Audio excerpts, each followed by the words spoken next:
Well, welcome to the Robert W. Rosenthal Lecture. It's a great honor to the university and to the Department of Economics, and a marvelous tribute to Bob to have Al Roth deliver this year's Rosenthal Lecture. Al, I'm sure, would agree that he's joining a list of stellar economists in presenting this lecture. I don't want to put too much pressure on you, Al, but the list includes Bob Wilson, your thesis advisor, as well as Bob's, Roy Radner, Rob Porter, and John T. Roll. Until today, I didn't realize that this was going to be the fifth Rosenthal Lecture, and that Bob passed away 5 years ago. I haven't really been keeping count, and I haven't wanted to keep count. I've kept Bob on my Rolodex and in my email address. I never think of Bob, really Uncle Bob, as departed. I just think of Bob as having moved from out there to in here. Bob remains a very strong presence in my mind and in my heart, and I'm sure that's also the case for the rest of my colleagues and Bob's students who had the great fortune to work with him, learn from him, and experience the full force of his unusual personality. That personality is even now telling me to stop wasting everyone's time and get to the point, which is asking Bart Lippman to say a few words about Al prior to inviting Al up to speak. But before I do that, I want to make one relevant announcement. Thanks to generous contributions by Richard and Amy New and Jin-Young Kai and other former students of the department, we were able, as you know, over the summer to turn our main seminar room 315 from an embarrassment into a first-class teaching venue. I'm pleased to announce that the room will henceforth be known as the Rosenthal Room, and that it will bear a plaque, which we have Norma arranged to have a plaque made, and we're going to hang it up in the next couple days. And the plaque reads, Room 315, dedicated to the memory of Robert W. Rosenthal, Boston University Professor of Economics, 1987 to 2002. Thanks for joining us.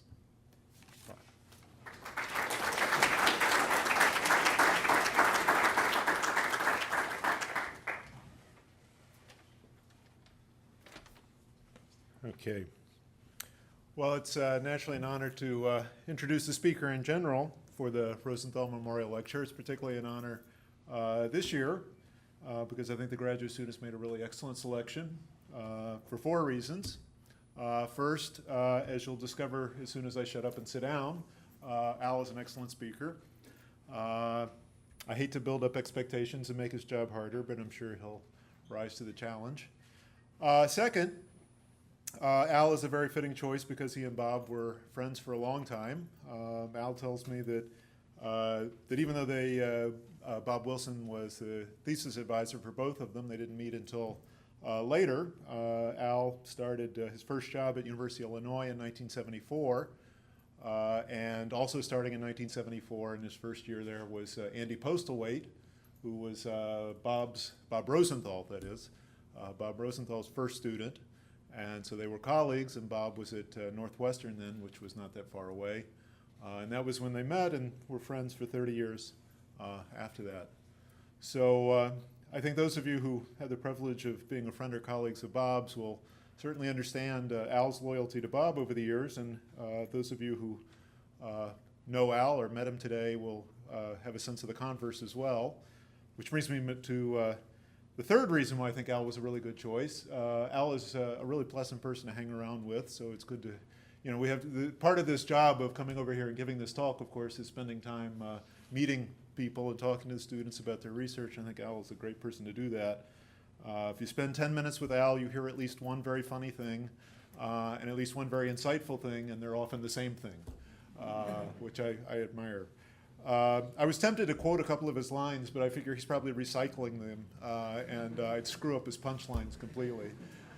I have to say there is one thing that puzzles me a little bit about their friendship, which is, I know what year they met. I know what year Bob was born, and so I figure, Bob was about 30. And, I figure Al looks like he's a little past 40, so I guess he was 10 at the time.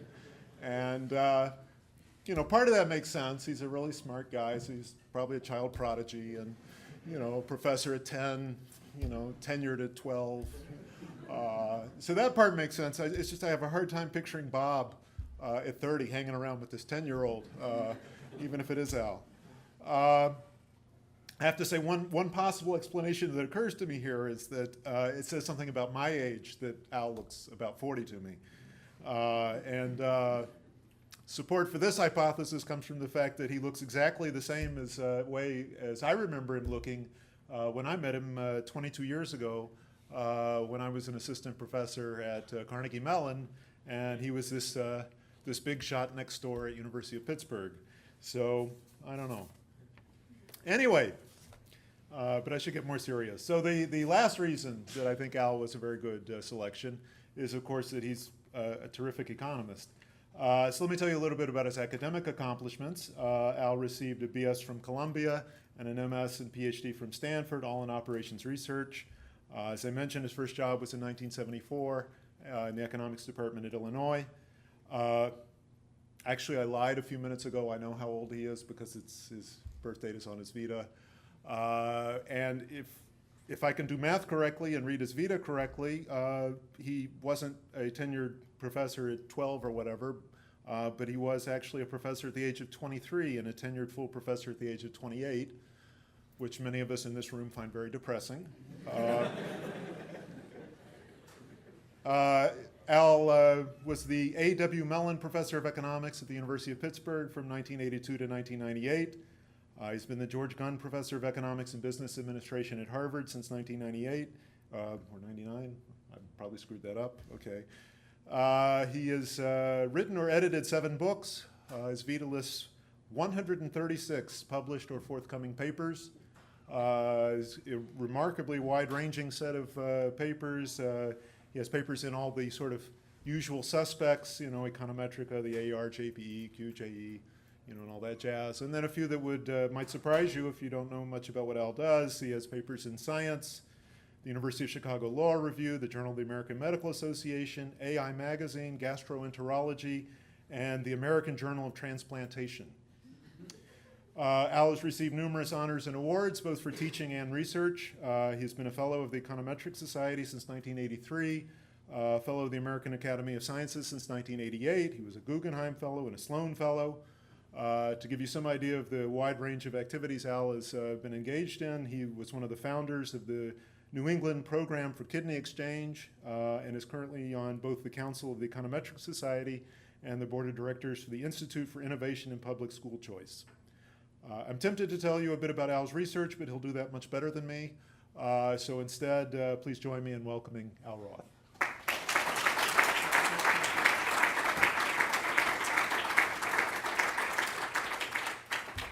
Thanks, Bart. You look young to me, too, and I can recommend an eye doctor to you. So I'm glad to be here speaking in Bob Rosenthal's memory. As Bart said, I met Bob a long time ago, but once I came here to Boston, I used to especially look forward to sitting in the back row of the theory seminars with him every Thursday. And we used to do that when it meets at Harvard, and we'd also do it at MIT. But at MIT, we both had to arrive a little early since we were coming from away, and I still find myself looking for him as I wait outside the classroom for the theory seminar to begin. So I'm happy to be here today speaking in his memory. And I'm gonna talk about what we've learned from market design. And one of the things we've learned that will just be implicit in what I say is that this is something Bob would have appreciated, is that game theory is a muscular, practical economic tool. And when Bob and I started studying game theory in the 1970s, that wasn't clear yet that was going to be the case, and it's become abundantly clear in the years since, and that's something that I think Bob already started to take great satisfaction in while he was still alive. Also, Bob started to get interested in experiments in his latter years, and that too is something that's played a role in market design. Although my focus today is not going to be on the methodological questions, but on the substantive lessons. What do we learn as economists about how markets work from the fact that sometimes we're able to help fix them when they're broken? I'm going to suggest to you that we learn 3 basic lessons, which I'll mention over and over and try to illustrate with some examples. The first is that to work well, marketplaces need to help markets become sufficiently thick to have enough transactors present so that they can transact with each other. Once they become thick, once you have a market with lots of people who want to transact, they sometimes become congested, that it's hard to examine all the transactions you need in order to get an efficient outcome. So one of the things that well-designed marketplaces have to do is help thick markets deal with congestion. And then a third thing is that the marketplace has to operate in a way that makes it safe to act on your information and your preferences. And I'll give you examples for each of those. And those are each, I didn't know that I would learn those things, through the kind of work I'm going to tell you about, but they're the kinds of things that as an economist I expected to be able to learn. I'm also going to spend some time telling you about a fourth thing that we learned that I found much more unexpected, which is that some kinds of transactions are repugnant and that this can be an important constraint on market design. Every now and then when you go to help organize a market or fix one that's broken, you come in as the economist and you say, here's a good idea, let's do this. And they look at you a little funny and they say, Professor, that wouldn't be a good idea. And I want to talk a bit about that today in the context of some of the markets that I've helped to design. So I'm going to give you examples. I'm going to start and spend maybe the first half of my talk talking about kidney exchange. Bart mentioned that I'm a founder of this outfit called the New England Program for Kidney Exchange, and I want to tell you about that. And the market design issue that I'll concentrate on when I tell you about kidney exchange will be thickness. Okay, but in all of these, the question of incentives and the safety of revealing your information is going to come up. But for kidney exchange, I'll talk to you about, I'll emphasize thickness. And then to talk about congestion, I'll tell you about a design that we've helped put in place for New York City high schools, for the choice system in which 8th graders enter high schools in New York. And that's a market where they had no problem with thickness. There are almost 100,000 8th graders every year in New York City, and they all need to go to 9th grade. So they didn't have any trouble with having everyone there who needed to transact, but they had a lot of trouble with processing the information in a timely way so that everyone could get into a school that reflected their preferences. So I'll tell you about that. And when I talk about safety of revealing your information, I'll talk about Boston school system. Since September 2006, so we're just in our second year now, for September 2007, the preferences are already in, we've been helping Boston Public Schools run its school choice system. And I'll tell you about that because they had a very different problem. They already had a centralized mechanism in place, but it was one that made it very dangerous to actually tell them what your preferences were. So I want to talk about that and the kind of market failures that resulted there. And then, if there's time, I'll tell you briefly about some of the things we've been doing in the market for new economists that the American Economic Association helps facilitate. I'm the chair of an ad hoc committee that's tasked with thinking of ways to modify the market to make it work better. And we're now in our second year of having a scramble at the end of the market where people who still are looking for jobs and departments that still have jobs can announce themselves to each other. And we're just at the end of the first year in which we instituted a signaling mechanism that's meant to deal with the congestion about who should departments interview, who will get interviews with which departments. So I'll talk briefly about that. And that fits right in with the kinds of things I'm going to be talking about. A lot of my design experience is in medical labor markets, so I'm not going to talk about them today because I have much more local content in the New England Program for Kidney Exchange and Boston schools and the economist market. But one thing I do want to emphasize is that a lot of the issues that I'm going to talk about show up very clearly in these labor markets where they're conventional markets where wages, prices play a big role. The examples I've chosen to talk about today, the issues of thickness and congestion and safety can be seen even more clearly because these are markets in which price is not determined in the marketplace. So that's something to keep in mind, but the topics I'm talking about by no means depend on that. That's just going to make these markets simpler to talk about. So let me tell you about kidney exchange, and for that I'm going to have to tell you about kidney transplants a bit. Okay, so the treatment of choice for end-stage renal disease is transplantation. And there are 70,000 patients waiting right now for transplants in the United States waiting for a transplant from a deceased donor. But there aren't enough deceased donors. So in 2006, there were only 10,000 some odd transplants available for these 70,000 people who are waiting. And it's costly to wait. About 1,000 people a year die while waiting. And it's also costly to wait because dialysis is terrible and works less and less well and stops you from leading a normal life increasingly the longer you wait. And people are waiting 3 to 5 years in the United States, depending on their blood type. Now, there's another possibility, which is live kidney donation. So each of you has 2 kidneys. And if you're healthy enough in the right ways, you can remain healthy with just 1 kidney. So healthy enough means more or less that you don't have diabetes or high blood pressure or protein in your urine. And so if that's the case, then you could give a kidney to someone you love and save their life. Okay? And there were 6,000 some odd transplants of that sort in the United States last year. And what that means, notice, is we now have more live donors than we have deceased donors, even though we don't have more live donor transplants, because a live donor just gives 1 kidney and a deceased donor gives 2 kidneys. Okay, so there are lots of live donors. But the problem with live donation is you might not be able to give a kidney to someone you like. I'm going to tell you a lot about that today. But loosely speaking, there are blood type incompatibilities and there are immunological incompatibilities. So the chance that one of you could take my kidney, the unconditional chance, so if I didn't know my own blood type, is about 50%. Okay, so 2 random Americans have about a 50% chance of being compatible. The chance that my wife can take my kidney is only about 30% because she and I are parents. And in the course of childbirth, she may have been exposed to some of the proteins that my children inherit from me and not from her. And her immune system might have developed antibodies to my proteins. And so her immune system might be waiting to attack my kidney if it showed up. So there's lots of cases where you want to give a kidney to someone, but you can't. And you can't buy kidneys. The first thing that economists think of when they see that there's a shortage of kidneys is, you say maybe the price is too low. But remember, I'm going to talk about repugnance, and one of the things that I'm going to talk about repugnance for kidneys is you can't buy them. Here's a passage from the 1984 National Organ Transplant Act, which says you can't buy kidneys. Okay? So you've got to think of something else. And there's something else that we have to think about.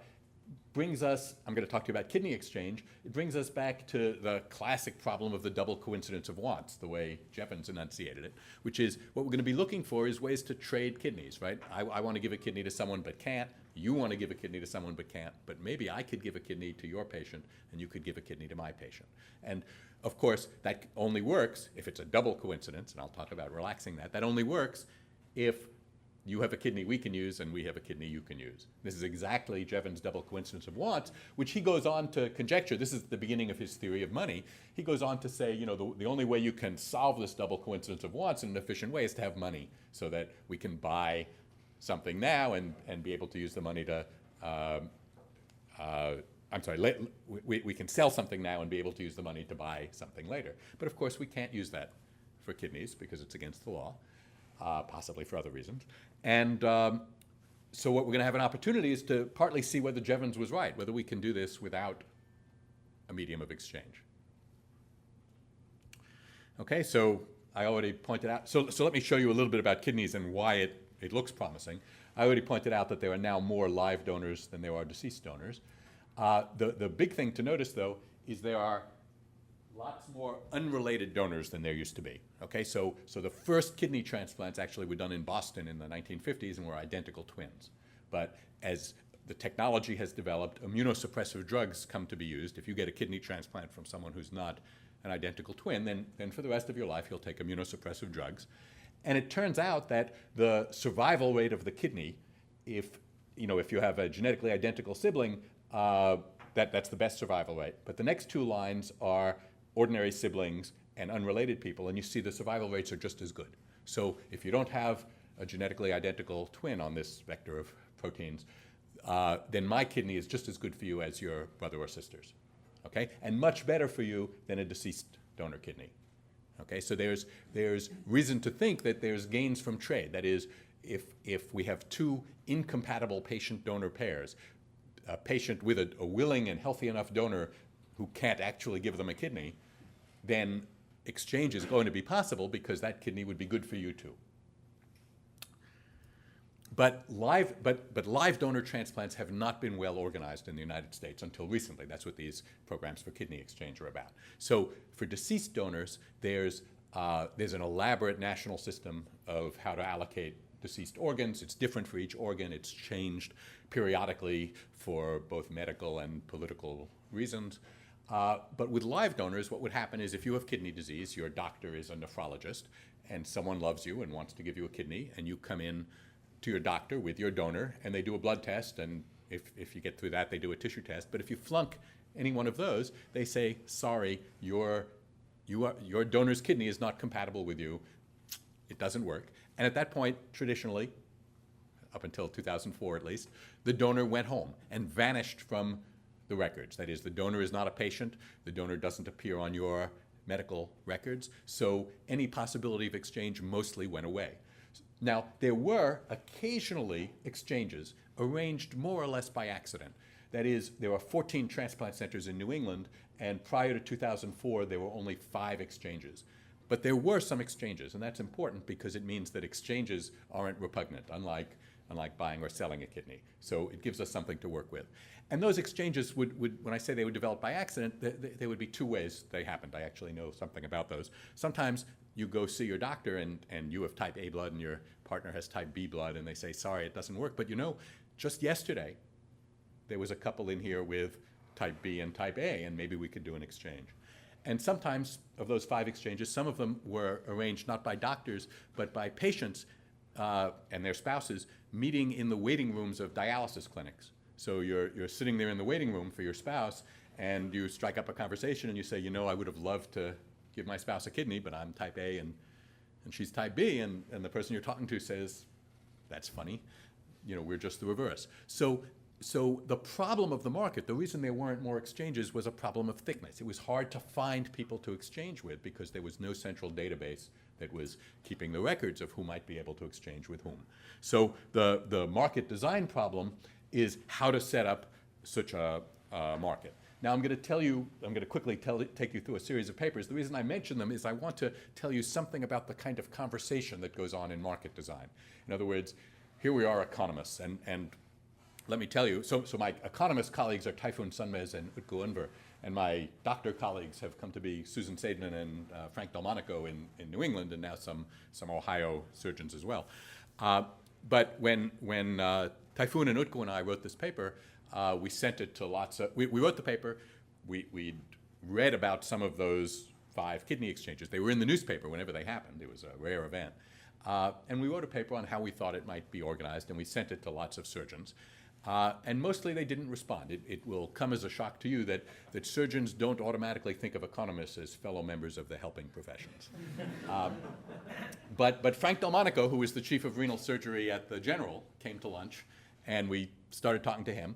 And as we started talking to the doctors, they said to us, you know, some of your ideas about how to do exchange are far-fetched, and I'll tell you about that. But in particular, they said, we can't do big exchanges.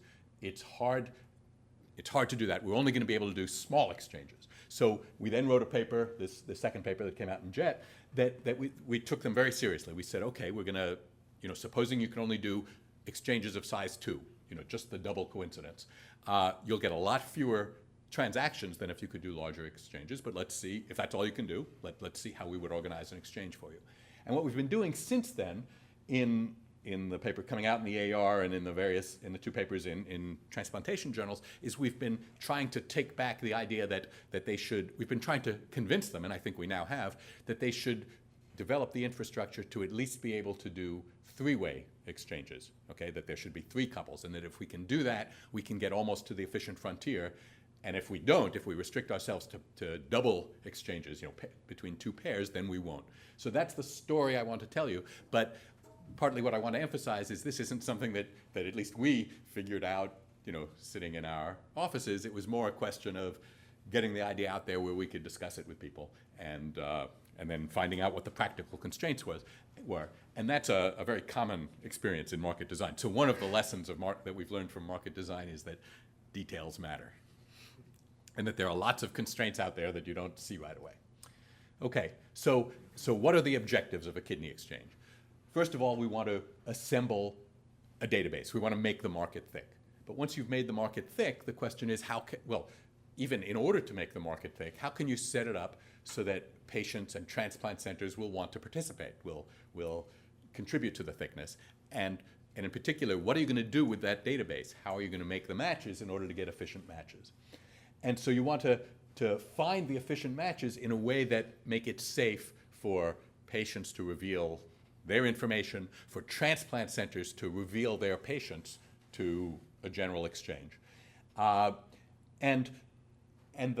These incentive issues have real binding consequences. So for example, one of the first incentive issues that you have to encounter is because of the National Organ Transplant Act, you can't write contracts on a kidney, okay? So in order to make sure that no one backs out of an exchange, all transplants in an exchange are performed simultaneously. But this leads to some of the congestion that makes it hard to do larger exchanges, because when an exchange goes on, I'm the fellow in the yellow gown trying to make sure that no one hands me anything, so I'm hiding my hands all the time. But what's going on here is these pictures are taken in a hospital in Cincinnati, and in the first picture, in that right here is a kidney, and the kidney comes from a young woman who is off camera behind me in an operating room, literally steps away, and it's going into the patient in the background, who's also in the right-hand picture, and he's a patient who lives in Cincinnati, and she's a donor who came from Toledo, Ohio, which is where her patient is, and where his donor is. And at the same time, and they organize this by cell phone, they say, we're ready to go into anesthesia here, are you guys ready? They start the operations at the same time. There are a couple of waypoints, and then when they finally take the kidney, it's the point of no return. But they make sure that they're doing that simultaneously, so no one is promised a successful transplant, of course, but what everyone is promised is that there'll be an exchange. Okay, and that's an incentive issue. But because it's an incentive issue, it means that when you do a pairwise exchange, you need 4 simultaneous surgeries, 2 nephrectomies and taking the kidney out, and 2 transplants, putting the kidney in. So 4 operating rooms, 4 surgical teams. If you want to do a 3-way exchange, you need 6. Okay, so there are real logistical problems, and this is why our colleagues first said to us, we can't do more than 2-way. And there are the obvious logistical problems. There are also less obvious ones. For instance, when we started in the New England program for kidney exchange, kidney transplant operations at the General were done on Tuesdays. At Dartmouth, they were done on Wednesdays.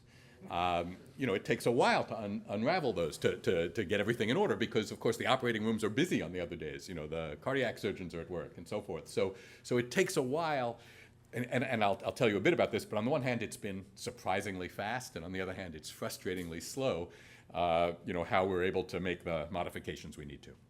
Now, the incentive issue that we're running into now has to do with transplant centers.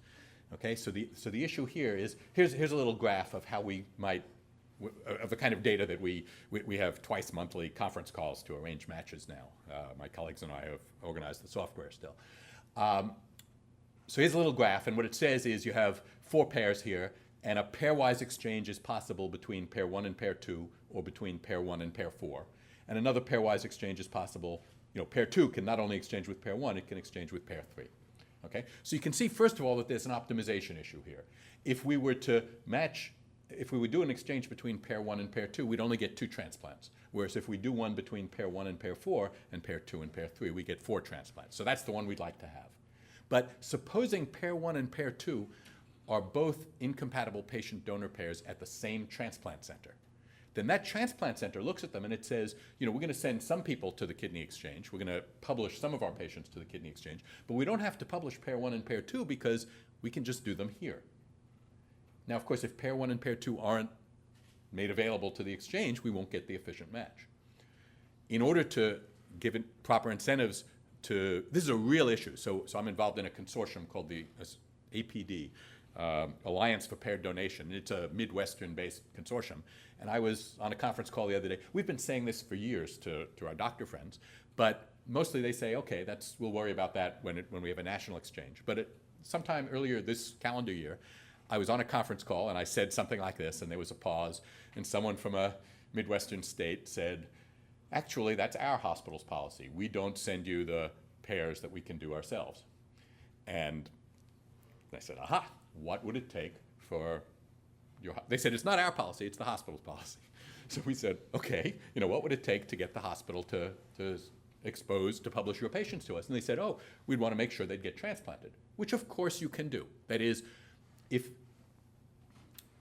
not of course, but you could say whenever some transplant center sends us a pair that they could have transplanted by themselves, we're going to give those guys very high priority and make sure that they get transplanted. Now, indeed, in the efficient match here, they would get transplanted. When you start talking about 2- and 3-way exchanges, it's not always guaranteed that in the efficient match they would get transplanted. But the more difficult issue for the doctors is they have very clear ideas, which they think of as medical and ethical ideas, on how to prioritize patients. So we'd like children to have very high priority. We'd like highly sensitized patients with a lot of antibodies to have very high priority. We'd like previous kidney donors, of which we only have about 2 a year in the country, who need kidneys because you have to be pretty healthy to give a kidney.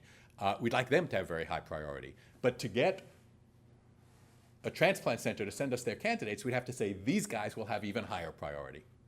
Okay? And they don't like the idea of saying these guys should have higher priority than a child. On the other hand, as a practical matter, if the transplant center isn't sending us those patients, they already have higher priority than children because the children aren't getting transplanted, they're getting transplanted together. So that's one of our current incentive issues. It's one that we're steadily talking through with the docs. But as we go to a national exchange, we're going to have to solve that problem because to populate the national database, to make it thick, we're going to have to make sure that we see a high percentage of the incompatible patient-donor pairs, not just the ones who are difficult to match, which I'll tell you more about as well. Okay, so let me tell you what makes patients easy or hard to match. And to do that, I have to tell you first about blood types and then about tissue types. Okay? So blood types have to do with 2 proteins called A and B. And as a result, there are 4 blood types depending on which proteins you have. You can have blood type A if you've got just protein A, B. You can have AB if you've got both proteins, and what we call in English O if you've got none of the proteins. So it's easier in languages in which that blood type is called 0 to understand what's going on. It means you don't have any of the proteins. And the rule is you can't take a kidney from someone who has a blood protein that you don't have, because you'll have general antibodies to that protein. So type O kidneys, 0, they have none of the proteins, can be transplanted into any patient. Type A kidneys can just go into type A or type AB. Similarly for B, AB kidneys can only be translated into type AB patients. And O patients are the most difficult to find kidneys for because they can only get O kidneys. Okay? So type O donors are going to be in short supply. They're going to be in short supply not because they're in short supply in the population. Type O turns out to be the most common blood type among Americans, but they're going to be in very short supply among incompatible patient-donor pairs because if you have a type O donor, as far as blood type is concerned, you can always take their kidney. So they won't be incompatible and we won't see them. That's another issue that I won't get into today. But sometimes you can be incompatible with your donor even if he has blood type O, and that's if you have an immunological incompatibility, which has to do with an antibody to a vector of 6 proteins. So the important proteins for kidneys, there's a vector of 6 called HLA, human leukocyte antigens, and it's a vector of 6 proteins, but in each column there can be a lot of different proteins. So there's lots of proteins that you're made of, but they come in 6 categories. And if I have an antibody to one of your proteins, I can't take your kidney. Okay? That's why my wife might be less likely to be able to take my kidney than a member of the general population. Okay, so let me show you now an example of patient-donor pairs. So on top is the patient blood type, and on bottom is the donor blood type. And what you see first is an A patient with a B donor. So they can't transplant because B doesn't go into A. Right? There's a wrong protein there. Similarly, the O patient and the A. Now the B patient with the O donor, the rare O donor who I've marked in red, they have a different problem, right? That O donor in principle could give to that B patient, but there must be some antibodies, a positive cross-match. Okay? Similarly, on the bottom here, I've indicated that there's an A patient with a B donor who has a positive cross-match with somebody else's A patient donor. Okay? So if we could only do 2-way exchanges, the only exchange we could do is we could put the rare O kidney into the O patient who has a B donor who would give back to the B patient. Okay? That's the only exchange we could do. But if we could do three-way exchanges also, then instead of getting just 2 transplants as we do here, right, we could get 6 transplants. And we'd get them in 2 different ways. And look at the bottom first. We couldn't, the AB and the BA couldn't exchange, but there's also an AA pair, and we can insert them in the middle, and now we avoid that positive cross-match, and we get a 3-way exchange. And on top, we've actually changed who gets the O, the rare O kidney, right, the scarce O kidney. But instead of saving just one patient, that O kidney now facilitates 2 extra transplants instead of just 1. Okay, so instead of going to 2 transplants, we go with 3 pairs, we get 3 transplants, okay, an extra kidney. So, so that's by example, that's why 3-way exchange is going to be important to add to the mix. In principle, 4-way exchange might sometimes be important too, because when you have, I mean, look at that AB patient with an O donor. If we could only do pairwise exchange, they'd exchange with the B patient with the AB donor. But if we can do 4-way exchange, we can bring in another 2 pairs. But in fact, this is not as big a deal because blood type AB is only 4% of the population in the United States. So and when you look at medical data and you look at the percentages you can get, it turns out that you get a bunch of extra transplants when you do 2-way exchanges. Look at N equal 100 patient-donor pairs. This is on simulated data. It looks like we could transplant about half the people with 2 ways in sample drawn from the general population, 60% with 2 or 3-way exchanges, and then it just stays at 60%, going up slightly if we allow 4-way or unlimited size exchanges. So when our doctor friends told us we can't do big exchanges, we said to them, we'll look at what you can do with just 2-way exchanges. And now we're saying to them, and we're slowly building up the infrastructure to do 3-way exchanges as well, because you don't have to be able to do very big exchanges, but you lose a lot if you can't do at least 3-way exchanges. And I think I will not give you a formal treatment of this, but in the paper that's coming out in the AER, we model this by saying we can guess in a large market which is the long side of the market and which is the short side. That is, the people on the long side of the market, remember these are blood types are patient-donor pairs, the people on the long side of the market, in the sense that there are always going to be some left over after any maximal matching, are the ones who are looking for a harder to find kidney than they're offering. So if you have an O patient and an A donor, you can only use an O kidney, but you can't give to O patients with your A kidney. And the people who are going to be on the short side of the market are the people with O donors, basically. And once you know that, you can prove a theorem that in a large market, you'll never need larger than 4-way exchanges, okay? And the large part of the market comes in how you deal with the immunological response. And basically, the reason we talk about a large market is if I have a lot of antibodies, then I can't take maybe 80% of the kidneys. I can only take 20%. But if the market's large enough, there'll still be a choice of kidneys I can take. So we'll be able to arrange matches that will only depend on blood type. And so you can prove a theorem. I'm not going to prove it for you, although it's easy enough to follow. If I had had more time, I was going to. That says in a large market, you don't need exchanges larger than 4. And as a practical matter, looking at the data, the 4-way exchanges just involve blood types AB. And those are rare enough that you don't lose too much by not being able to do 4. So we're trying to get everyone to be able to have 6 simultaneous operating rooms, 6 surgical teams. But we're willing to not have 8, and we'll never need 12 in a large enough market. Okay, so to summarize where we are on kidney exchange and dealing with thickness, what would really help us have a thick market is to have a national market. And that turns out to be a little tough. So far, we're dealing with regional markets and trying to expand them. What would allow a national market to happen is if the same people who organize deceased donor kidneys could organize the exchange. That's UNOS, the United Network for Organ Sharing. Well, it turns out that the Justice Department, until last week, thought that maybe you couldn't have a federal exchange because maybe the National Organ Transplant Act ruled it out. Because if you recall what the National Organ Transplant Act said, it didn't say you can't buy and sell kidneys. It said kidneys can't be exchanged for valuable consideration.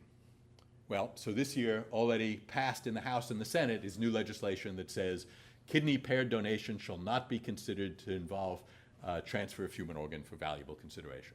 So that hasn't passed into law yet, but it's on the conference calendar So we expect that this year that legal obstacle will go away. Last week, the Justice Department issued a memo. We've been asking them to issue this memo for several years, but now that this legislation has passed, they issued a memo saying that on mature consideration, it's already not illegal under the National Organ Transplant Act because the phrase valuable consideration can be interpreted in lots of ways, and they now interpret it this way. So it looks like we're on track to get a national exchange, but it's slow going, many, many conference calls. And remember also, and I'll come back to this, so here we need to establish thickness. It looks like we're doing that. We're going to get a bigger market. We need to deal with congestion. In kidneys, the congestion has to do with how many transplants can you do at the same time. We need to make it safe. We make it safe, for instance, for transplant centers to show us all their patients. We're still working on that. And monetary exchange is repugnant. So those are sort of the main points I want to make about all markets. Think of kidney exchange as being one where the big issue is establishing a thick market. And here's, it's not just graph theory. Here's the transplant we just arranged that they went public after a while and had a press conference after they'd recovered. So it's a nice thing to do. So now let me talk about congestion. I've sort of emphasized thickness, and somewhat I've talked about safety. Now let me talk about the need to make markets uncongested once they're already thick. And a market that was definitely thick already when we came to it, but was having lots of trouble because of congestion, was the New York City school choice process. So let me tell you about that. So this is work with Attila Abdulkadiroglu and Parag Patak. Parag is a PhD student at Harvard who's graduating this year and going to MIT. And the way New York City used to send people to high school, I guess they adopted our system in 2003. The way they used to send people to high school was the following. First, if you're a kid graduating from 8th grade in the city, you'd be asked to submit a list of 5 high schools you'd like to go to. There are more than 500 high school programs in New York City, but you're asked to submit a list of 5. And then what they would do is they would photocopy your list and send it to each of the 5 schools, and that constituted your application to the school, along with your school records from middle school. Now, as an incentive issue, the fact that they photocopied your list rather than just letting the high school know that you were applying means that the high schools knew that you had listed them third, say, right? So they not only knew you were applying, but that you hadn't listed them as your first choice. We're going to see this more when I tell you about the Boston system, but you can see right away that it won't surprise you to hear that some high schools sort of announced that they were only going to consider kids who ranked them first. And what that means is you didn't really have 5 choices. If 2 of your 5 choices were schools that would only consider you if you ranked them first, you already had a strategic problem. You could only really effectively list one of them. But they had a worse problem than that. That wasn't the problem that they focused on. The problem that they focused on was each year they had to assign 30,000 kids administratively with no relation to what their preferences said. And the reason was, here's how they did it. The kids submitted preference lists. They were Xerox sent to the high schools. The high schools now decided which children to admit. They sent this information to the New York City Department of Education, which composed letters that went out to each 8th grader. And your letter came to you and it said, you've been admitted to the following schools. Please choose one. And you've also been put on the waiting lists of the following schools. You can choose one of those if you want and send us back the letter. Well, 17,000 children out of roughly 100,000 who get admitted to high school each year in New York, 17,000 got letters with multiple admits on them. You've been admitted to the following 3 high schools. Please let us know which one you want to go to. And as a result, about 45,000 students got a first letter that said, well, you haven't been admitted to a high school yet, but you're on the following waiting list. Why don't you choose one of those? Now, when everyone sent their letters back, those 17,000 kids who had multiple offers, they had to turn some down. If I'm a high school principal, I now have some more spaces because a bunch of kids have turned me down. So I make some new admits, send the information to the Board of Education. They compose a new letter. They send out a second letter. And they did it again a third time. And they only had time for 3 letters. And as a result, 30,000 kids were still left with you're on waiting lists. And at the end, they were shuffled into schools, often schools that they hadn't indicated, they hadn't applied to. There was also a lot of gaming by high schools. the principals had real preferences, and what they would do is often they would withhold capacity from the system.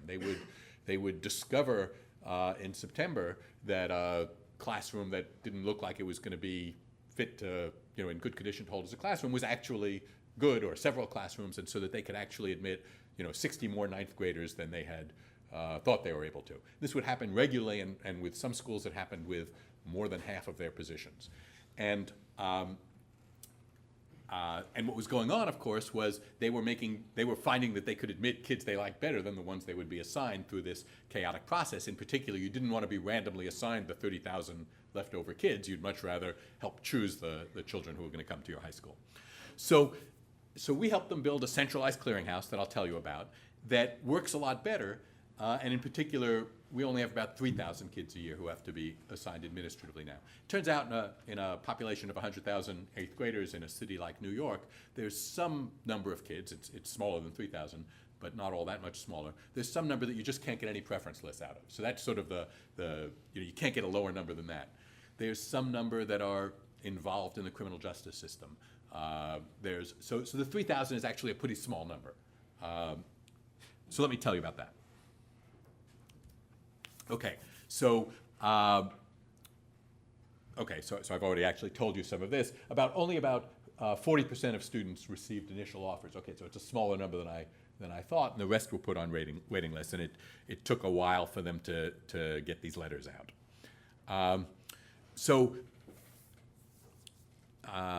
Okay, I've actually told you this too. Here's a quote about the concealing capacities. This was an extreme example, but here's a deputy chancellor saying, before the new system, you might have had a situation where a school was going to take 100 new children for ninth grade. They might have declared only 40 seats and then placed the other 60 outside the process. So that was the magnitude of the problem.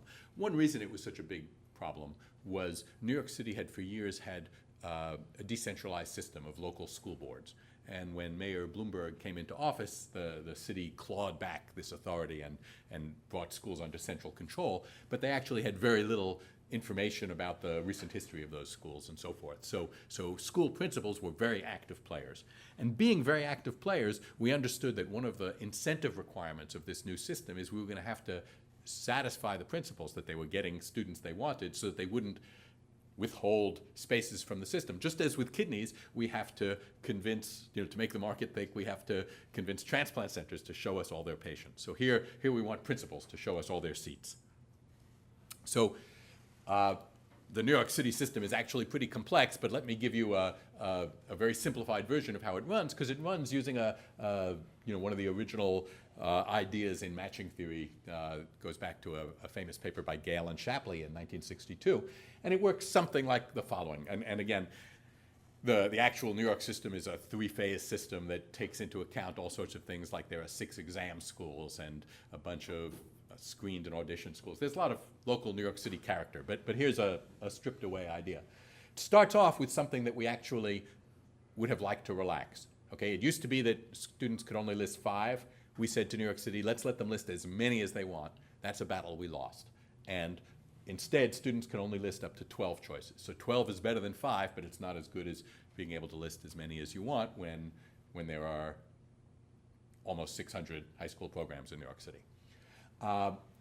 But once we get the list, the way the algorithm works, we've now got a list of preferences from the students about the schools. We also have a list of preferences from most but not all schools about the students. There are 86 big New York City high schools that are not allowed to have preferences. They're called unscreened schools, and they must use lotteries.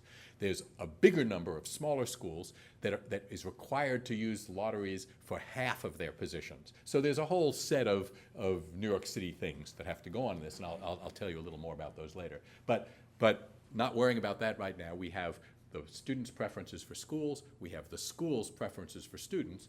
And what now goes on in the algorithm is, at the first step, each student applies to her first choice school, and each school, if it gets more applicants than it has positions, it looks at its preference list, holds the students it likes best up to its capacity, and rejects the rest. But the ones it holds, it hasn't accepted yet, because we're going to see what happens further along. What happens further along is any student who's just been rejected at any step of the algorithm now applies to his next most preferred school. The schools look at the new applicants they get at this stage. They compare them with the old applicants they have. They keep the best, if they have 100 positions, they keep the best 100 and reject the rest. And the best 100, and this is actually quite important, when I talk about Boston, you'll see why. The best 100 means not just the 100 that I kept from last period, but guys who apply to me now get compared with the people I'm already holding. And if I like some of the new applicants better than the old applicants, the new ones bump the old applicants. So there's not a cost to applying to some school second, right? You don't lose your priority. You don't lose your preference just because you didn't apply to them first, okay? And the algorithm stops only when there are no more applications. So either when for each student, either when his offer is being held, his application is being held, or when he's dropped through the bottom of his list, when all the schools on his list have rejected him. And at that point, that's when we publish the match. The match is every student is now assigned to the school where his offer is being held. Now, let me state two theorems. Let me prove one of them for you. I hate to give a talk without proving a theorem. Bob didn't approve of such talks. So the theorem I'll prove for you, and it's a famous old theorem due to Galen Shapley, is that this outcome is stable in the sense that it can never happen that there's a student who would rather be in a school and the school would rather have the student than one of its. So let's suppose I'm a student and I'm assigned to my third choice school. What I have to prove to you is that my second choice school wouldn't like to have me. It's not a mistake that I'm not in my second choice school. They have to be full of students they like better. And that's easy to prove because how come I'm in my third choice school? Well, I didn't even propose to my third choice school until my second choice school had rejected me. And why did my second choice school reject me? Because it already had 100 applicants it liked better than me. So it may have since replaced some of those applicants with ones it likes even better, but they certainly like them better than me. So there's not going to be a reason for a school principal to withhold some of his places in the hope of getting me later. Because if he could get me later, he doesn't want me. And that's the important thing to realize. So this also makes it a dominant strategy for the students to state their true preferences. I'm not going to prove that. That's one of the first theorems I proved in this line of literature back in 1982. But we'll come back to this when we talk about Boston. I'll explain to you clearly why the old Boston system didn't have this property. The problem with the Boston system, which we'll get to, is that it was dangerous to tell Boston Public Schools who was your first choice, whereas under this kind of system, this system is strategy proof. You might not get your first choice, but you won't come to any harm by, you can't do any better than to list your preferences in their true order. Okay, now a funny thing happened in New York. We put the algorithm in place in 2003 for students who were going to enter in 2004, and it started to work well. We haven't changed anything since, but it's worked better each year. And let me show you what I mean by better. Of course we match, you could say, of course we are able to match all but 3,000 instead of all but 30,000. That might be due to the fact that we just ask for a list of 12 instead of a list of 5. So maybe we're matching everyone to their 7th choice, and maybe they were already getting matched to their 7th choice when they were matched administratively. This shows you that's not the case because I actually don't have the old data, but the same pattern would be there. Each of the first 3 years we've used the algorithm, more students got matched to their first choice, more got matched to their second choice. So there's a stochastic dominance relation. But in the 3 years I'm showing you now, nothing has changed in the algorithm. So something has changed in the behavior. Why are more students getting matched to their first choice? Why are more students getting matched to the second choice? And the reason is principals have stopped withholding capacity. Okay, so it took a little while for it to happen. It's actually, I actually now have the 4th year data and it's leveled out. But it took a while, right? Principals were used to withholding capacity. We built a new system. They didn't stop withholding capacity. And so, loosely speaking, along with all the other things that happened, it's as if we created more desirable positions in New York because more of them are available for the system. It's a little more complicated than that because about 10% of New York City school children turn over at the entrance to high school. So new kids come in and old kids go out. So if you have extra capacity, you get a random draw from those 10%. Well, if you're an above average school, you would rather get your assignment rather than a random draw. So the people who are most revealing new capacity are the good schools. So we're actually creating more good places. And if anyone is still withholding capacity, they're people who would like a random draw rather than the ones who are getting the students they want. Now, a bunch of theoretical issues came up. Some of them are still sort of open, but let me tell you about what they are. When schools have preferences, they have a lot of indifferences. We'd never worried about this before. In 1990, I wrote a book on matching with a former postdoc of mine named Marilda Sotomayor, and we were very careful to indicate which theorems depend on strict preferences and which don't. So for instance, when I say theorem, the resulting outcome is stable, that's true whether or not the preferences are strict. But actually, both of these are true. There's some other theorems that only are true when there are no ties in preferences.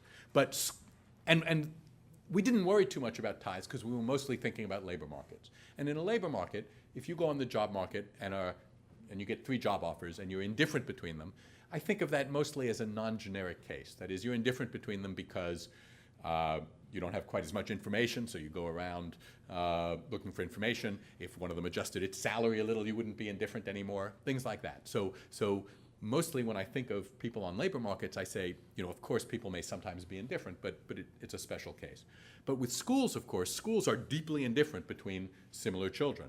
If you live in the city of Boston and you want to go to a kindergarten and you don't have an older sibling in that kindergarten, but you do live in the walk zone, you are in exactly the same indifference class as every other child with that description.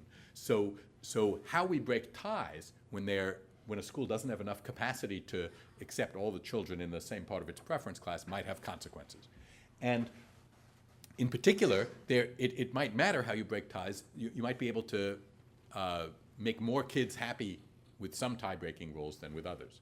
And the 2 results that we know so far are it may matter. So Aytek Erdel, who's just finishing a postdoc at Harvard, and Haluk Ergin, who just left MIT for WashU, have a paper that says it might matter. And when we look at the New York data, in fact, it looks like it could matter for up to 6,000 kids. So it's a big deal.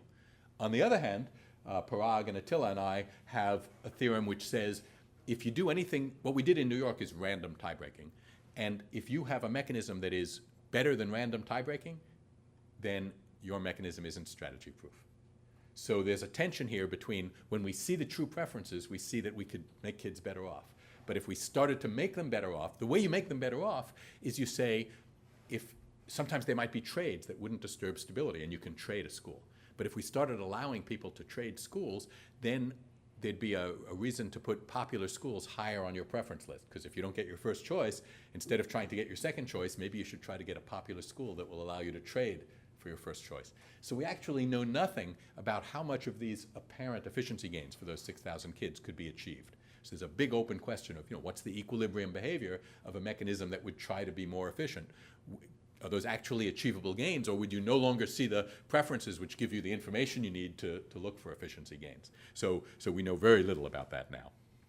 And just incidentally, and this is a point, again, that Bob would have appreciated, it's not surprising. On the one hand, we have a lot of existing game theory that gave us the human capital to go in and help build a New York City school choice system. But on the other hand, of course, important theoretical questions arise that we couldn't have anticipated, and looking at practical problems is an excellent source of motivation for a new theory. It's a different way to think of theory than as being primarily literature-oriented. Okay, so I've talked to you now about thick markets, how to make markets thick. I talked about kidneys. I talked about how to make markets uncongested. I talked about New York schools. In both of those, incentives played a role, and you can never avoid incentives. Now I want to talk to you about Boston schools, where incentives were the big issue. And loosely speaking, the way we think about Boston versus New York is the New York system was like a patient with a heart attack. They knew they had a big problem. They called me up. The phone rang, and they said, we have this problem, we can't match 30,000 kids a year. So they knew they had a big problem. It was not at all clear what to do about it, and that took a lot of discussion. Boston was more like a patient with high blood pressure. We called them up, and we said, you have a problem. And they said, oh? They said, we don't think we have a problem. Almost all of our students get their first choice. What's the problem? So let me tell you what the Boston problem was and how we convinced them that they had a problem. Okay, here's the Boston system. And New York was just for high schools. Boston is for the entry level, the K6 and 9. This is when you go into a new school. And in Boston, the system was simple. You can write down your preferences for schools, and then they would, and each child has a priority at each school. And the priority is not set by the principal, it's set by the school board. And the big issue is whether you have an older sibling who goes to that school, then you're in the top priority class, especially if you're also in the walk zone. The next priority class is if you're in the walk zone, and then there's a random tie-breaking priority. Those are, loosely speaking, the priorities. Incidentally, when we said to the Boston people, as we got involved in building a system for them, we said to them, in New York, principals sometimes withhold capacity. And they sort of said, that's not an issue here. The principals play no role in this. We're the ones who decide what's the capacity of each school, and we decide the priorities. So in New York, the principals were real players. In Boston, they're not players at all. That's actually important. But what Boston would do then, they had a very simple system. They ask everyone for their preferences, and then they try to give as many people as possible their first choice. And when they've done that, they give as many people as possible their second choice. And when they've done that, they give as many people as possible their third choice, and so forth. So you look at that and you say, what could be wrong with that system? And what could be wrong with that system, of course, is that if you don't get your first choice, it's very likely that your second choice is going to be filled up with people who stated it as their first choice. So even if you have a sibling in the school, say, where you're really high priority, so that's a school that if you list it first, you'll get in. If you list it second, if it's a desirable school, you won't get in. So you might want your second child to actually go to a different school than your first child goes to. But barring that, you'd like them to go to the same school. But if you put down preferences like that, you might end up going to a faraway school that you didn't want at all. Okay, so first choices are important.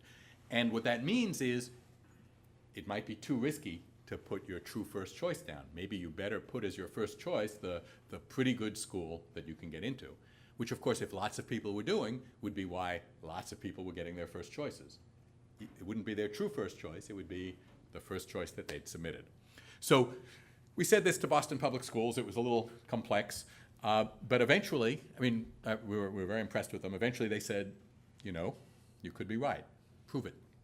And they said, let's look, why don't you spend a year looking at our data and our choice system, and we'll run it another year the way we run it, and you guys convince us that this is an actual problem in Boston and not just a professor of economics kind of problem. Incidentally, in our first conversation with them, it looked like it was going to be a very unpromising meeting. We'd sent them some materials, and they had read them, and they were very skeptical. They basically said to us, we understand you're proposing a strategy-proof mechanism, something like that. They said, but we don't see why we need it. And we think only, maybe economics professors manipulate their preferences, but no one else does. And so, I was pretty sure we were going to go home and that would be the end of it. But at some point we said to them, what's the best kindergarten in Boston? And they sort of looked at each other because that's a tricky question. They said, well, the Linden School. And we said, so does everyone put the Linden School as their first choice? And they said, oh no, that would be a terrible idea. You can't get into the Linden School unless you already have an older sibling. And we said, aha! So they said, okay, why don't you look at our data and see what happens? So first of all, one of the things we found is that there are parents groups that help other parents. So there were plenty of parents groups, and the West Zone parents group is my favorite. They were the most sophisticated. And they understood the system, and they gave advice to new parents this way. And so here's a quote from their they have a chat group on Yahoo, so you can subscribe to the West Zone Parents Group and lurk on it. And they said, one school choice strategy is to find a school you like that's undersubscribed and put it as a top choice. Or you can find a school you like that's popular and put it as a first choice, but now you'd better find a school that's less popular for a safe second choice. So they understood that if you didn't get your first choice, you needed a safe second choice. So let's make that formal, what they knew. Okay, so let me define a school to be over-demanded if it's going to fill up in the first round, if there are more people who want it as a first choice than their capacity. And what the West Zone Parents Group understood is that no one who lists an over-demanded school as a second choice will ever get it, okay, because it's always filled up in the first round. So on the one hand, they understood that. And therefore, their preferences weren't going to be their true preferences. Their preferences were going to be these highly strategized preferences. And as economists, that's normally what we think is the problem with non-strategy proof mechanisms. We say you're not going to be getting true preferences, so you won't really know how to make good allocations. But of course, there's another problem with not strategy proof mechanisms that are put out for general use by the public, which is that, as they say in Boston Public Schools, not everyone is a game theorist. So there are going to be people who mistakenly fail to game the system, because it's a system that has to be gamed. And so there was the question of how could we show them that this was happening in Boston when you don't know what anyone's true preferences are. So you can't say, here is somebody who, those couldn't be their preferences. You never know that. Well, we found 19% of the parents listed 2 over-demanded schools as their top 2 choices. So that's a dominated strategy by a minority of parents. That is, although the West Zone parents group knew that you should never list an over-demanded school as your second choice, lots of parents didn't know that. And disproportionately, the people who made this mistake ended up unassigned and then got administratively assigned. Okay, so disproportionately, they just dropped right through the bottom. Once you didn't get your first choice and you've listed a second choice that you can't get, your next possibility is going to be to get into your third choice, which even if it didn't fill up with first choices, might have filled up with first and second choices. And if you don't get your third choice, you could try for a fourth choice, but there's almost no chance of getting a fourth choice. Okay? So we convinced them that they needed to change their procedure. And we suggested 2 procedures. One was the deferred acceptance algorithm that we'd already built for New York. That's actually what carried the day. I'll tell you about that. But another one is we suggested a top trading cycle procedure that involved conceptually the trading of priorities. And the way the issue here is, in New York, we needed to get a stable match because we had to give the right incentives to those principals who used to withhold their capacity.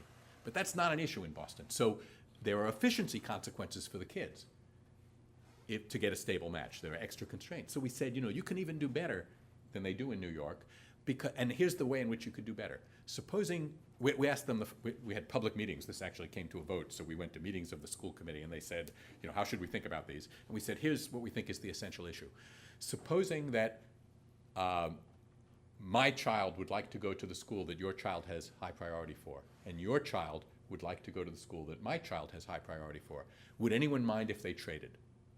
And if no one would mind, then we could get efficiency gains for the kids, because sometimes, although my kid has priority for our local school, we would like our kid in your local school and vice versa. And they thought about it, and for a while it looked like they were going to go with top trading cycles, but in the end they didn't. But their decision-making is interesting. So here's a memo to the school committee by Tom Pazant, who just stepped down as superintendent of schools in Boston. And what he said is the most compelling argument for moving to a new algorithm is to enable families to list their true choices of schools. The system will be more fair since those who cannot strategize will not be penalized. So, I showed this at an economics seminar. Actually, Parag showed it at an economics seminar at Harvard. And Drew Fudenberg, raised his hand and he said, school superintendents don't talk that way. You must have told him to say that.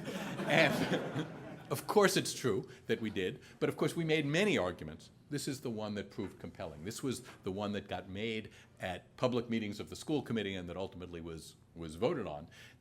And to me it seems really impressive that here's strategy proofness, this subtle idea from the heart of game theory that came in Boston to seem like an issue of equal access. In other words, if the system isn't strategy-proof, then not everyone is getting the same fair chance at schools. And it turns out this was supported not just from parts of the community that weren't the West Zone Parents Group, but even the West Zone Parents Group supported this because they had been spending enormous resources figuring out which schools were over-demanded. They actually knew, before the Boston Public Schools knew, they knew how many actual spots, real spots, would be available at the Linden Kindergarten. What's the issue there? Well, the issue is how many children who are going to apply to kindergarten at the Linden already have older siblings in the school.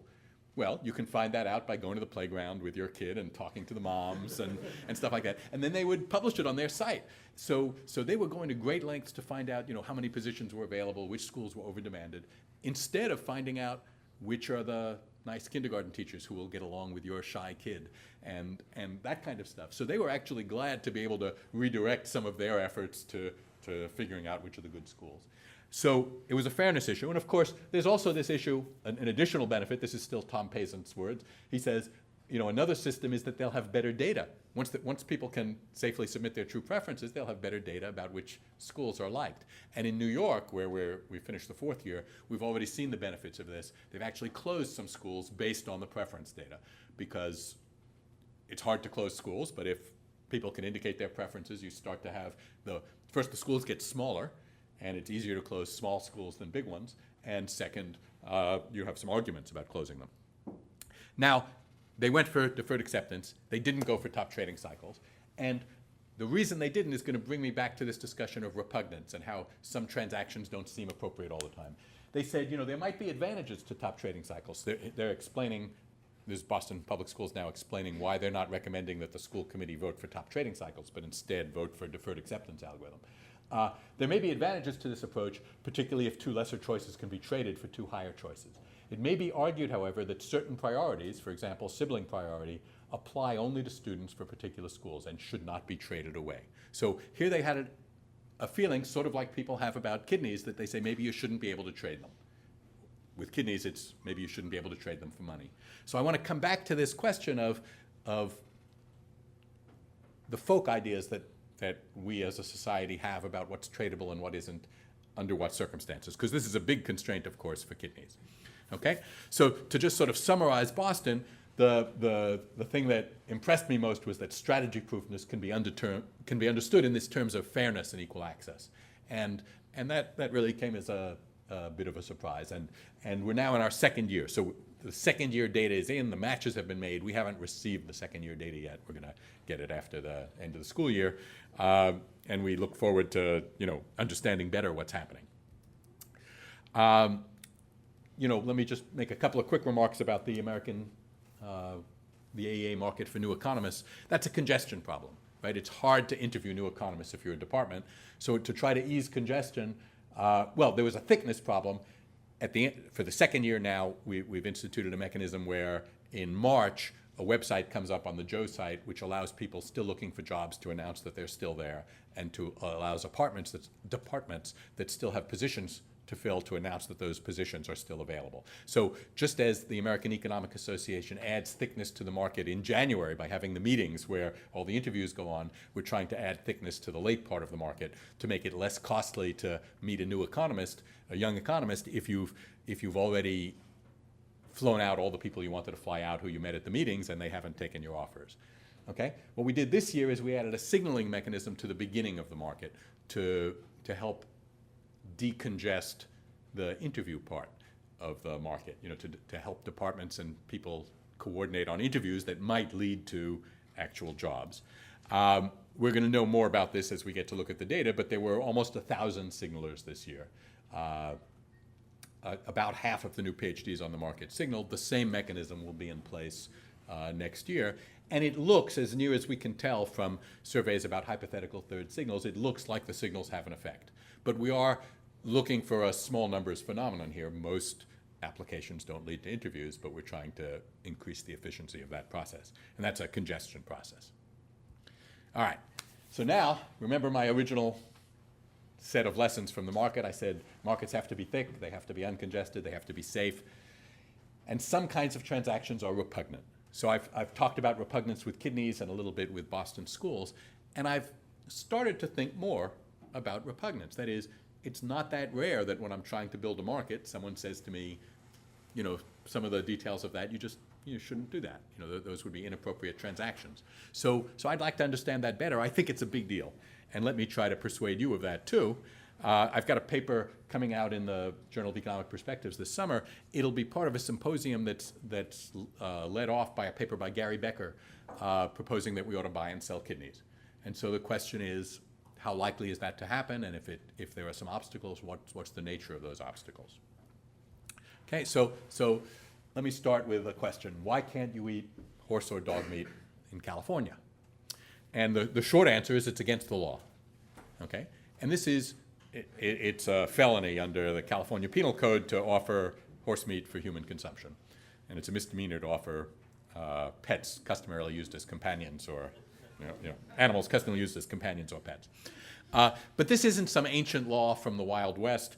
This was a popular referendum voted into law in 1998. 4 million people voted for it, just about as many as elected Gray Davis governor that year. So this was pretty popular in California recently. And there are no laws against eating cockroaches in California. So the issue about eating horses is not that eating horses is disgusting, right? Eating cockroaches is disgusting, and they're not for sale because the laws of the demand part of the law of supply and demand takes care of that. So what I'm talking about when I say something is repugnant is Not that it's disgusting, but that some people want to do it, but other people don't want them to do it. Okay, so some people think you should not eat horses, and that's why it's against the law in California. And there's a lot of things that are repugnant, and the arrow of time moves in both directions. So, for example, Harvard Medical School is located in Boston, not in Cambridge. Turns out the issue has to do with cadavers for dissection. That was a fraught issue, and where you were going to get your cadavers was a big deal. You can go on JSTOR now and find the very first issue of the British Medical Journal called The Lancet. And one of the things they worry about in their editorials, some of the first editorials in that journal were about where are we going to get cadavers to teach anatomy with. And at that time in Britain, in 1824, the only legal cadavers that could be dissected were those of people who had been executed for murder. And there was a shortage, fortunately. But you read these early editorials, and they used to buy cadavers from grave robbers who were known as resurrection men. And one of the first editorials says a reliable resurrection man has just been caught and arrested and sentenced to be transported to Australia. And what are we going to do now? So it was a commonplace that the law was broken. You know, they have editorials on it in a respectable medical journal, but there wasn't a legal market in remains. Now, over time that relaxed, and today, you know, not long ago there was an exhibit of cadavers artfully posed in the Museum of Science here in Boston. And lots of people get to go to, you know, pay money to go see museum shows like that. That's quite a profitable business. So that's something that used to be so repugnant you couldn't have a market in it, and is now much less repugnant. And of course, we'll come back to this when I talk about whether you can buy a kidney or not and why you can't.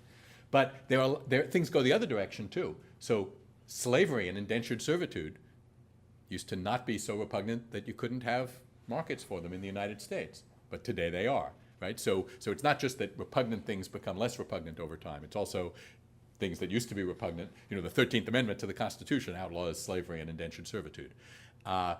And we find involuntary servitude so repugnant that you can't even sell yourself into involuntary servitude, right? People used to buy passage to America by selling themselves into indentured servitude to pay for the passage. They'd serve for 5 years after. Similarly, say in finance, I'm just picking big topics here. Interest on loans was widely repugnant in the West among Christians. It no longer is, still repugnant among Muslims. So you can make loans, but you can't charge interest. You have to find ways around that. The other big categories of life, reproduction and sex, for example. You can't, if you want to adopt a child, particularly from overseas, there are lots of costs. It costs money, but you can't pay any of that money to the birth mother. You can't buy the child. You can pay for some expenses, right? But you can't buy a child. On the other hand, all other reproductive services are for sale in the United States. You can hire a surrogate mother to bring to term a fertilized egg, for example. And American case law, of course there are cases where such a surrogate mother becomes reluctant to give up the child, but American case law regards the biological parents as the genetic parents, not the birth mother. So lots of things that look pretty similar to each other. Some are repugnant and some are not. Prostitution is a repugnant market. Marriage, think about gay marriage. Here in Massachusetts, gay marriage was made legal not by the legislature, right, that's much too hot an issue, but by the courts, interpreting the Equal Protection Clause of the Massachusetts Constitution. But of course, there's a lot of political action. It's a repugnant transaction to many people. That is, not a transaction that they don't want to engage in themselves, but a transaction that they don't want other people to engage in. Now, life insurance used to be repugnant in the 1800s. It got off to a very slow start, unlike casualty insurance. And the idea is, you sort of say, gee, tell me about this transaction you want to make. You want to put a price on your life, and then you want to bet with me when you're going to die. That doesn't sound right. Some things you can't put a price on everything, Professor. But of course, now we think that if you're about to have a child, you'd better get life insurance because it's just part of being a responsible adult. On the other hand, if you want to have that little frisson of repugnance, supposing I told you I wanted to get life insurance on my infant son, and you go, ooh, why do you want life insurance on your that doesn't sound quite right. Let's see. So, the FCC can regulate what kind of radio programs can be sold to advertisers. They can't have obscenities on them.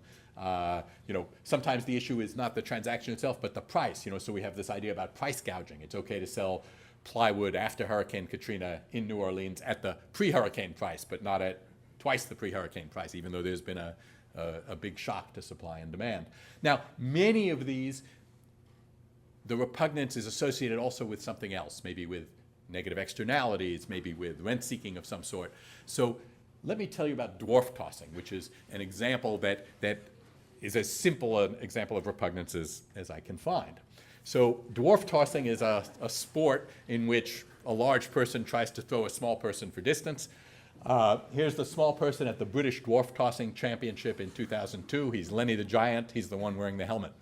Now, it's legal and not so repugnant as not to be legal in England. But in many places in the world, it's illegal. And the typical law that makes it illegal is not an occupational health and safety law, which says the dwarf must wear a helmet. Notice that Lenny is already wearing a helmet. Here's the Ontario Dwarf Tossing Ban Act of 2003. And what it says is simply, no person shall organize a dwarf tossing event or engage in dwarf tossing. It just says don't do it. Well, it turns out that there's a nice set of jurisprudence on this at the United Nations High Commission on Human Rights, because one of the places it's illegal to have dwarf tossing is France. And a French dwarf, after being deprived of this opportunity for his employment in the highest French courts, brought a complaint to the UN Commission on Human Rights. And what he said, and when I read the case notes, I thought he was going to win. He said, what France said was, they said dwarf tossing violates human dignity. We have to suppress it. And what the dwarf said is, he said, there aren't jobs for dwarves in France, and the essence of human dignity is having a job, and this is my job. And I thought, the little guy wins. But he didn't win. The UN found for France, and what they said is, the ban on dwarf tossing was not abusive but necessary to protect public order, including considerations of human dignity. So basically what they decided is, every time this dwarf got himself tossed, it made us all a little less human. He was infringing on the public good of human dignity, and we all lost something. Now that's a coherent position, but it has nothing to do with the usual kinds of economic externalities. They just find this a repugnant transaction. Now, it's very difficult to tell which transactions are repugnant and which are not. So the closest example I can find to dwarf tossing that's not repugnant apparently, is wife carrying. So wife carrying is another sport that involves a big person and a small person. Typically, they are not married. The wife carrying is just the name of the sport. And here you see the Boston champions using the traditional position. Wife carrying, it's not a throw for distance, it's a race for time. It does look like Bart. Does look like Bart. Not as young and handsome, though, as Bart. The North American Championships are held each year at the Sunday River Ski Resort, so near here. And the World Championships are held in Finland. For the last couple of years, the winning technique has been the Estonian position. Okay, so you could look at this and think it was repugnant, but or think that dwarf tossing is not repugnant. I think it's going to be difficult to develop a theory of what's repugnant, because similar things are sometimes repugnant and not. But one thing you notice is that one thing that sometimes adds to repugnance is adding money to a transaction. Okay, so interest on loans. When that was repugnant, loans weren't repugnant, but charging for them was. Payments to birth mothers for adoption. Adoption isn't repugnant, but buying children is repugnant. Prostitution, sex isn't repugnant, but commercial sex is repugnant. And here we are with purchasing organs for transplantation. So that seems to be the issue. I'm not going to tell you the details, but let me just give you a cartoon that suggests that even economists might find some transactions a little funny, right? Here's, obviously, if I come to dinner at your house, I can bring a bottle of wine. I can invite you to dinner at my house, but I'd never be invited again if after dinner I say, that was a great dinner. Here, let me pay you $75. That's what it would have cost in a fine restaurant. Okay, so there's various stories I could tell you about that. Let me get near the end by allowing you to test yourself for repugnance.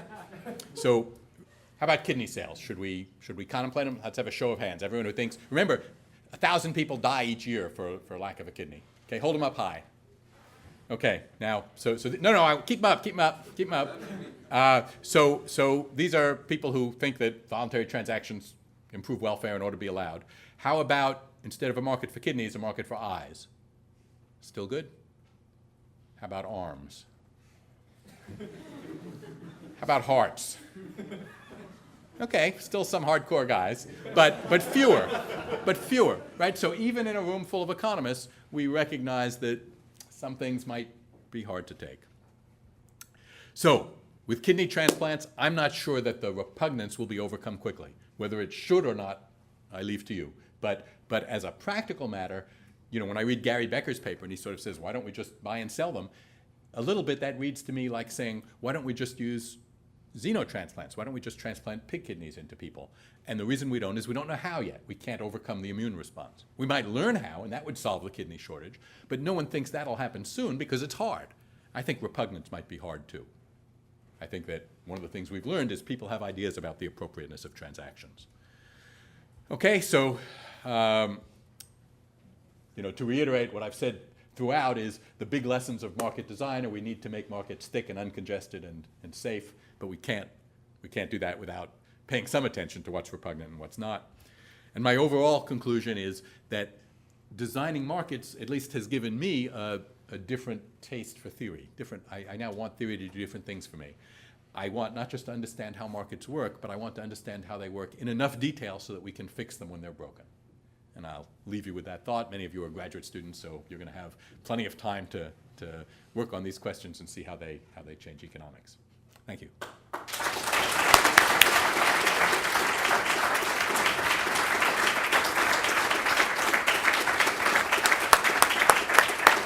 Could you please give him another detail?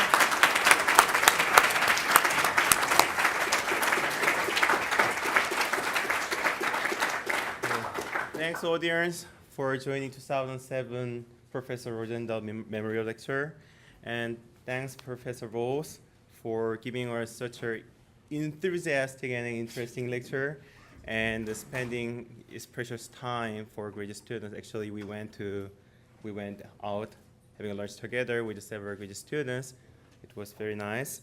And especially I want to say thanks to Professor Rosenthal's family who made this event possible. And on behalf of graduate students, I'd like to say the Rosenthal Memorial Lecture has become one of the best, one of the most valuable tradition in our department. And thanks about that. There will be a recession from 6:30 right now until 8:30 at Castle, so I would like to invite you all there. Thank you so much. Thank you.